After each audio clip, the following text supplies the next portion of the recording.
మా పోలీసులు vehicle checking చేస్తున్నారు. ఒక బైక్ని ఆపాడు. ఆపి నువ్వు తాగున్నావు అన్నాడు అనమాట ద డ్రైవర్ని. ఎస్, కొంచెం తాగాను. ట్రైబల్ సొసైటీలో తీసుకోవడం దగ్గర లిక్కర్ అనేది is a part of their culture and brought up అండి. ఏమైందంటే ఆల్టర్కేషన్ జరిగింది. మావాడు ఏం చేశాడంటే చంపదెబ్బ కొట్టాడు వాడు. యూనిఫామ్ పోలీస్ స్టేషన్ తీసుకెళ్ళిపోయి మెడికల్ చేయించేసి ఈజ్ డ్రంక్ అండ్ డ్రైవింగ్ ప్రకారంగా 500 రూపాయలు ఫైను అని చెప్పి అయిపోయింది. నెక్స్ట్ డే వాళ్ళ ఫాదర్ వచ్చారు పోలీస్ స్టేషన్కి. వచ్చి మావాడు తాగిన మాట నిజం, మీరు మెడికల్ చేయించిన మాట నిజం, 500 రూపాయలు ఫైన్ కట్టమన్నారు, కడుతున్నాను. బాగుంది కదా ఇంతవరకు. అది మీరు ఎంవి యాక్ట్ ప్రకారంగా ఇవన్నీ చేశారు, బాగుంది. మీరు ఏ యాక్ట్ ప్రకారంగా మా అబ్బాయిని చంపదెబ్బ కొట్టారు చెప్పండి అన్నాడు. Under what authority, what is the authority you have to slap my son? You have every right to arrest him, right? I appreciate that. అంటే that is a classic example of the people are very aware of their rights. అంటే ఎందుకు కొట్టాల్సి వచ్చిందండి? అదొక altercation, hot headed లాగా లెంపగా కొట్టాడు as usual. అనుకున్నాడు అనమాట ఇది తాగున్నాడు వాడు, కొంచెం చేస్తున్నాడు, అతి చేస్తున్నాడు, లాగా లెంపకాయ పీకాడు. ఫాదర్ ఒకటే అడిగారు, నీకు ఏ అధికారంతో, నువ్వు ఏ లా ప్రకారంగా, ట్రాఫిక్ అఫెన్సెస్ కోసం ఎంవి యాక్ట్ ఉందండి, ఏ యాక్ట్ ప్రకారంగా నువ్వు చంపదెబ్బ కొట్టావు మా అబ్బాయిని? ఇక్కడ డ్రింక్ చేసిన వాడు ఆ పోలీస్ మీద కొంచెం మాటల యుద్ధం వల్ల ఆయన ఆవేశం కొట్టుండొచ్చు కదా. అంటే 353 కూడా వచ్చే అవకాశం ఉంటుంది కదా. విధి నిర్వహణలో దాన్ని అడ్డుకున్నందుకు అతనికి చేసి అడ్డుకోలేదు. ఆల్టర్కేషన్ అనేది అడ్డుకోవడం కాదు కదండి. నేను తాగాను, ఏ so what, my father is this, so what అంటే. కానీ జనరల్గా పోలీస్ స్టేషన్కి పోలీసులు రోడ్డు మీద ఆపినప్పుడు ఒంటి మీద కాకి పవర్ చూపించడానికి ఇటువంటి మీరు అన్నట్లుగా చేసుకోవడం జరుగుతుంది. అది లేదండి, అది లేదు అసలు. మనకి లాలో పర్మిషన్ లేదండి.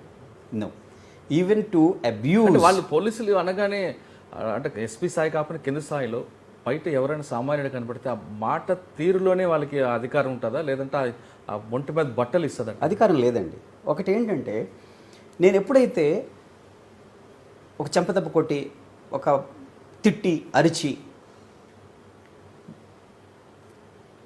అయినా నాకేం కాదు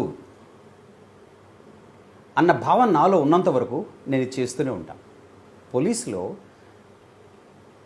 మిమ్మల్ని ఒరేయ్ ఎటు రారా అన్న ఇన్సల్టింగ్గా మాట్లాడే అధికారం పోలీసుకి లేదండి, లాలో లేదు. కానీ ఎందుకు సార్ చాలామంది పోలీసు ఆ విధంగా ఎందుకు చేస్తారు అంటే, I can get away with that. ఇప్పుడు మిమ్మల్ని అని యూ సే దట్, అరే వీడితో ఎందుకురా బాబు, నువ్వు వెళ్ళిపోతారు మీరు. కానీ యూ ఇన్సిస్ట్, దేని ప్రకారంగా మీరు నన్ను అబ్యూస్ చేశారు చెప్పండి. I'm drunk, you take me to the court, I give the fine, no problem, fine వేయండి నాకు. But why did you pull me out of my car? Why did you abused me? నన్ను ఎందుకు కొట్టారు చెప్పండి. అడగరే మన వాళ్ళు.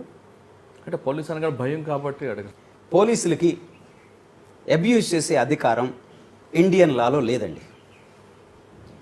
సర్దార్ వల్లభాయ్ పటేల్ ఒకటి అన్నారు అన్నమాట, వెరీ ఫేమస్ కొటేషన్ వారు ఇచ్చారు. ఏంటి అంటే, అది సర్దార్ మన నేషనల్ పోలీస్ అకాడమీలో ఉంది. అది, what ever may be the provocation, I appeal to the police of not to lose your cool. Whatever may be the provocation, in a democracy, there will be so many issues which you get provoked. Never lose cool. The moment you lose cool and compose, you cease to be a police officer. అని సర్దార్ పటేల్ మహానుభావుడు చెప్పారు. అంటే దాని అర్థం ఏమిటి?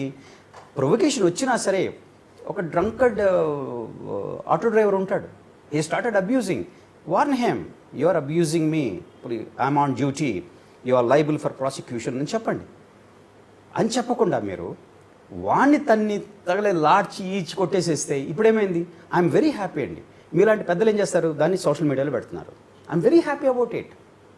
దాని video తీసి social మీడియాలో పెట్టి వైరల్ అవుతుందన్నమాట. అది ఇప్పుడు ఏమైంది, ఆ ఆటో డ్రైవర్ తప్పు పక్కకు వెళ్ళి జరిగిపోయింది. పోలీస్ హై హ్యాండ్ ఎస్ఏ వచ్చింది ఇక్కడ మనకి దాంట్లోకి. కానీ మీరు చెప్తున్న వెర్షన్లో ఒక డిఫరెంట్ వెర్షన్ కూడా కనిపిస్తుంది. మీరు అన్నది పోలీసులకి తిట్టే అధికారం కానీ కొట్టే అధికారం కానీ ఉండదు. యాజ్ పర్ లా ప్రకారం ఏం జరగాలో చేసే నేరాన్ని తగ్గట్టు శిక్ష వేయాలంటారు. కానిస్టేబుల్ దగ్గర నుంచి, హోంగార్డ్ నుంచి కానిస్టేబుల్, హెడ్ కానిస్టేబుల్ అవ్వచ్చు, ఎస్ఐ అవ్వచ్చు, సిఏ అవ్వచ్చు, డిఎస్పీ, ఈ క్యాడర్ వరకే డైరెక్ట్ పబ్లిక్తో ఇంటరాక్ట్ అవుతారు. వాళ్ళు పోలీసులు ఎవరైనా పబ్లిక్ ఉంటే వాళ్ళని తిట్టడం, మ్యాన్ హ్యాండ్లింగ్ ఉంటాయి. అంటే వాళ్ళ వెర్షన్లో డిఫరెంట్ కనిపిస్తుంది. అంటే మేము ఫస్ట్ 2, 3, 4 వరకు మేము బాగానే మాట్లాడతాం, ఇంకా మమ్మల్ని ఇరిటేట్ చేస్తున్న కొద్ది ఇంకా మేము లాస్ట్కి తిట్టడం కానీ కొట్టడం కానీ చేయాల్సి వస్తుంది. అది ఎంతవరకు కరెక్ట్? తిట్టకూడదు, కొట్టకూడదండి. కానీ పబ్లిక్ నుంచి బాగా వాళ్ళు ఇరిటేషన్ చేస్తుంటారు, చేయొచ్చు. లాస్ట్ వరకు చేస్తున్నప్పుడు ఇంక మరి మా పేషెన్స్ పోతుంది అంటారు. పోకూడదు. The moment you lose your patience, ఈ యూనిఫామ్ వేసుకున్న తర్వాత మీకు అబ్సల్యూట్ సెల్ఫ్ రిస్ట్రెయిన్ ఉండాలి. మీకు ఇమేజ్ ఇప్పుడు ఒక 1000 మంది పోలీసులకి, 1000 మంది పబ్లిక్కి ఒక కానిస్టేబుల్ ఉంటాడు. మన రేషియో తీసుకుంటే మీకు ఇండియాలో ఒక కానిస్టేబుల్ దాదాపుగా 800 మంది పబ్లిక్కి మీరు రేషియో తీసుకుంటే అలా ఉంటుంది. అంటే ఏమిటి, 800 మందికి లో క్రిమినల్ ఒకడో ఇద్దరు ఉంటారు. వాళ్ళ కోసం ఒకడు కానిస్టేబుల్ సరిపోతాడు. కానీ ఎవరు అన్నది పబ్లిక్కి తెలుసు. చాలామంది పబ్లిక్కి ఎవడు జేబులు కొట్టేవాడు, ఎవడు ట్రబుల్ మేకరు, ఎవడు రౌడీజం చేస్తూ ఉన్నాడు పబ్లిక్ తెలుసండి. తెలిసిన పబ్లిక్ ఇప్పుడు మీ మీద నమ్మకం లేదు, అరే యార్ వీరితో పెట్టుకోవద్దురా, ఈ ఊరికే తిడతా ఉంటాడు. అప్పుడు ఏం చేస్తారు, మీ దగ్గర ఇన్ఫర్మేషన్ ఉన్నా సరే నాకు చెప్పరు. మరి నేనేం పోలీసింగ్ చేస్తానండి? మీ మీద నాకు ట్రస్ట్, మీలో నా మీద ట్రస్ట్ కలిగించాలా. ట్రస్ట్ డెఫిసిట్ అన్నది ఇండియన్ పోలీసులో బిగ్గెస్ట్ ఛాలెంజ్ అండి. ఇది police leadership has to take this in account. మీరు చెప్పింది కరెక్టే. 88% మన పోలీస్ ఫోర్సు కానిస్టేబులరీ. కానిస్టేబుల్స్ ఏమనుకుంటాం, నాకు జాబ్ వచ్చింది, ఓ యూనిఫామ్ వేసుకుంటే నేను దందా నడిపించవచ్చు, చేయొచ్చు అనుకుంటాడనమాట. ఆ మైండ్ సెట్ని ట్రైనింగ్లో దాన్ని తీసేసి యువర్ పబ్లిక్ సర్వెంట్ అన్నది నేర్పించడం అన్నది, దాన్ని ఎన్ష్యూర్ చేయడం అనేది పోలీస్ బాధ్యత. ట్రైనింగ్ జరగకపోవడం వల్ల ఇటువంటి ఇన్సిడెంట్ వస్తుంది అనుకుంటారు. ట్రైనింగ్ మళ్ళీ ఒకసారి 40, ఇప్పుడు మాకు ఎలా ఉంటుందండి, ఇండక్షన్ ట్రైనింగ్ ఒకటి మొదట్లో ఉంటుంది, అది సరిపోదండి. జరిగిన ప్రతి ఇన్సిడెంట్ని ఇప్పుడు ఎవరైనా సరే వాళ్ళ బ్యాక్గ్రౌండ్ కాకుండా ఒక పబ్లిక్ వచ్చి ఈ సబ్ ఇన్స్పెక్టరు లేకపోతే ఇతను నన్ను తిట్టాడు అన్నది ఫీడ్బ్యాక్ నాకు, దాన్ని నేను డాక్యుమెంట్లో నేను పెట్టుకుంటాను. అది నిజమా, ఎందుకు తిట్టాడు, అతను పిలిచి పోలీస్కి అక్కడ ట్రైనింగ్ ఇవ్వాలి. మీరు చెప్పింది కరెక్టే. నేను చాలా ఓర్చుకున్నాను సార్, ఇంకా సహనం చచ్చిపోయింది, లాగి పీకాను అంటాడు. నో, అప్పుడు ఏంటంటే నువ్వు సహనం ఎందుకు పోయింది, నీకు ఇంపేషెంట్ ఎందుకు అయ్యావు అంటే 12 గంటలు డ్యూటీలో ఉంటే 14 గంటలు, కొన్ని చోట్ల విఐపి బందోబస్తు అని వేస్తారండి. విఐపి విజిట్ ఏమో 12 గంటలకు 1 గంటకు ఉంటే ఉదయం 6 గంటల నుంచి కానిస్టేబుల్స్ రోడ్డు మీద ఉంటారు, మీరు చూసే ఉంటారు. పాపం నీళ్లు ఉండవు, బాత్రూమ్ ఫెసిలిటీ ఉండదు, తిండి ఉండదు, కూర్చోడానికి బెంచ్ ఉండదు, అలా పడుంటాడు అంతే కదా. అటువంటప్పుడు ఏ చిన్న ఇష్యూ జరిగినా సరే వీడు ఇరిటేట్ అయిపోతూ ఉంటాడు. అది సహజం. అది ఇవన్నీ కూడా ఏంటంటే సిస్టంలో వచ్చినటువంటి ఫాల్ట్స్ మనకి. కానీ కొంతమంది డీజీలు ఈ ఇష్యూస్ని చాలా క్షుణ్ణంగా పరిశీలించి దాంట్లో చాలా కరెక్షన్స్ తీసుకొచ్చారండి.